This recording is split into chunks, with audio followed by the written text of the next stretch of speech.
台北阳明山的居民5年前发现，讲伫个永德大道的保护区山径去互规个误开，家己政府定情，讲这个竟然是惊起龙社，事实上是想要起别踪。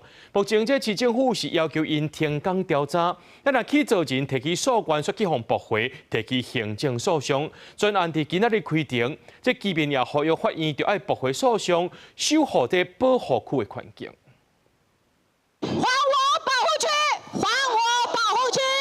花口河车法官辩察，驳回诉讼真侪住伫树林干山里的居民来到台北高等行政法院表达心声，因为伊5年前发现永德大道一段的保护区遍布风大开挖，向市府定情事件案加龙社之名，做起大闹之时，市府要求停工调查。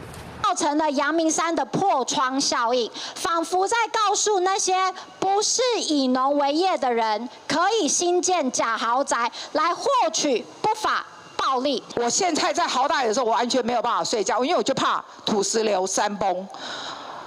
可见那个水土保持已经被破坏了。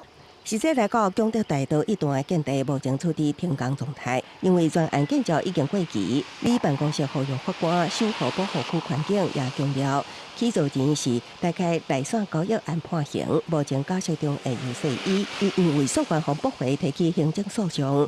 23头一摆开庭，几个公民团体来声援。为这个案子攸关台北市是否能够守住保护区的未来，维护环境正义。假如网开恶例， 恐怕后患无穷。他要用抗争手段让我盖不下去。那我今天是向市政府合法申请建造，你说我建造过期，你就让法院判定我有没有过期就好了嘛。有4伊的委任律师表示，先做事实定述，尊重司法程序的进行。对此，市府委任律师强调，将对本案一切依照规定办理甲答辩。公司新闻采访报道。